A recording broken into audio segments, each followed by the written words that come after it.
Face having ass. Happy New Year, guys. Sarah Peoples back again Monday. Uh, you know what it is? It's Gotham. If you've never seen any of my videos, I like to do episode reviews 30 minutes, between 30 minutes and an hour after the show. So it's a fresh review of it. And mild spoilers, of course. I am going to be tinkering with some things upcoming.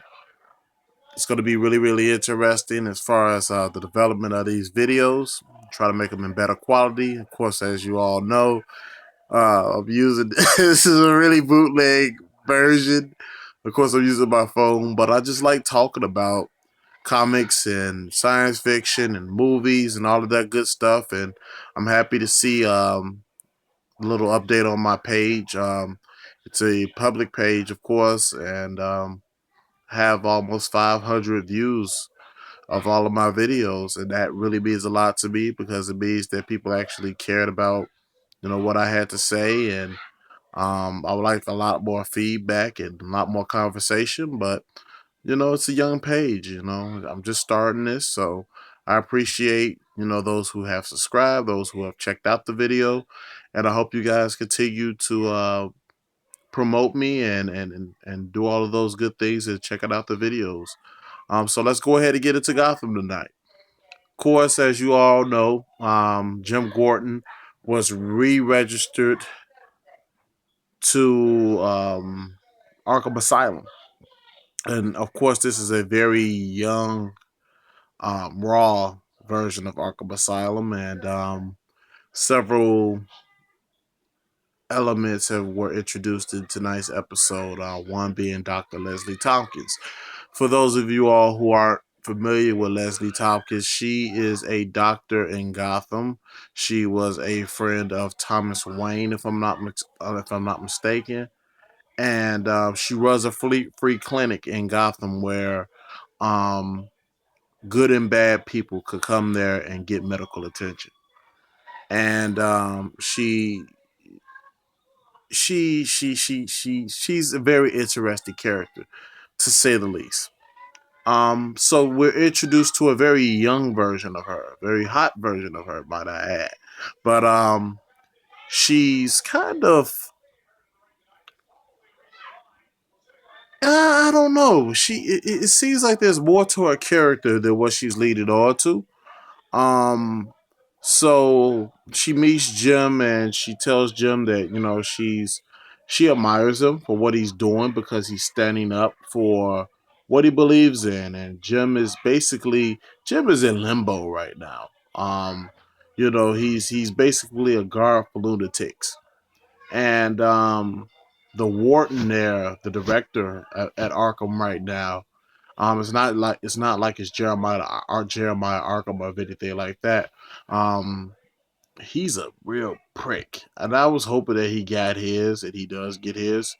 But yeah. So the scenes between him and Leslie are really quick for the most part, but there have been a string of experiments that have been done on people in Arkham, the inmates, shall I say, and they've been electroshock therapy. So Jim is being basically put on the forefront and put on in the grill. If he doesn't figure out what's going on with that, he's going to lose his job there as well, basically. They're going to put him on bullshit detail. He's already lost his cop powers, basically. And ultimately he finds out, that it's not just one random thing. It's been happening consistently. So he calls them Bullock, and it's fun to see him and Bullock see each other for the first time or whatnot, and that element. Now we're getting to more interesting pieces. The Arkham thing was okay, and I think a lot of people were, a lot of the fans of the show was really interested to see exactly what they're going to do with the Arkham arc. But Catwoman, of course, sleeping in the streets, and she ran across Ivy. and Ivy's sick naturally. And what she decides to do, I thought she was going to take her to Bruce's house, but instead she took her to Jim Gordon's house because she knows that Jim Gordon hasn't been there. Jim Gordon is so involved in his job that he really doesn't care. I mean, Barbara's not there either, and so they're living at Jim Gordon's house or whatnot, and of course he doesn't know it. Then, of course, Barbara, as you all know, that I really don't care for her character. Uh, she is drinky. She's become a druggie. Just all of this quick little fix. But we find out that her and Ramirez's relationship has been a really rocky one. They're not good for each other. And Ramirez accepts that. She just tries to tell her, like, yo, you need to go talk to Jim. This isn't going to work between us because we're toxic for each other. Of course, she doesn't want to hear it and she gets all mad. But Ramirez is like, just chill out, stay here, think about whatever you need to do. And she walks off. Um, the Penguin. Really a light Penguin episode.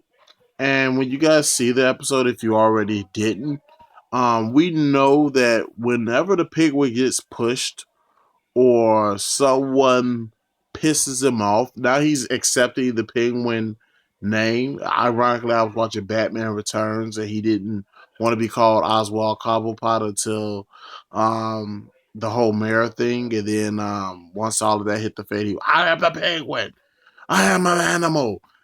So it's funny seeing it be a vice versa where he's accepting that he's Oswald Cobblepot, but doesn't want to accept that he's the penguin, but now he is. And he's trying to shake down different people that Maroni's already got a contract. And he winds up getting a black eye and being thrown into jail. And ultimately, it was a really light penguin episode, but just seeing how things played itself out, I'm guaranteeing you, and I'm calling it right now, he's gonna kill like 5 people in the next episode because he just snaps whenever things just go wrong in an instance. And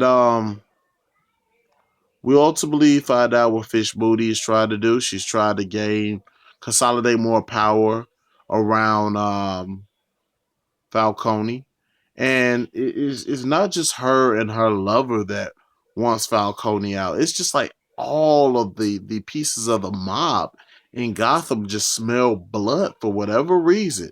Now, if you guys are comic fans or anywhere, knowledgeable about, the Batman lore, Falcone is actually still around late into Gotham's history. Even he's around when Batman comes around. So that's the interesting part about this show, to see exactly where they're gonna go with that. So Fish is still trying to consolidate power, and her right hand man is good friends with the guy she's trying to bring into the fold, and you get the air that is her right hand man going to turn on her, or is he going to stay true? Where's his legions at? So that question is kind of answered because I don't believe it's done yet. But yeah, the consolidation of power and moving and the shaking has began, and ultimately by the end, the Penguin will be on the top. Falcone is not gonna die. I'm making my predictions now. Falcone will not die. The Penguin will be second in command. I'm already calling it now. That's where this show is going to end with season 1. But that's just my opinion. I'm running a little overboard on this video, so I'm gonna let you guys go. Give the episode a 3 out of 5. It really didn't ramp up anything really hard, but you begin to see the wheels turning again in a lot of these subplots of the show, which I was still enjoying, even with a lot of the technicalities of the show. So I'm looking forward to the next 2 weeks, and it won't be back for another 2 weeks. So it's gonna get slow again, guys. But it'll probably be back the same time Flash and Arrow will be back. I'm actually thinking about catching up on Constantine, because they're introducing a couple of interesting characters, which I'm really interested in seeing how they're gonna project them. Um, and that's about it. So if you like what you see, hit like. If you dislike, hit dislike, but let me know what you didn't like about the video. I might take your opinion into consideration, and I'll see you guys in a couple of weeks. If you want me to do any bonus videos about what's going on in the comic book world, Age of Carter gets started tomorrow. I'm not really interested in it. But there will be an Ant-Man trailer that comes along with that. Look out for my review on that. And we're going to get an Age of Ultron, on the Marvel side, Age of Ultron trailer coming up on the 12th with the National Championship game, which I will be watching because I enjoyed those games, the playoff games, and I'm going to do a video on that. And yeah, just look out for those things. Subscribe for more, and I'll be seeing you soon. Happy New Year.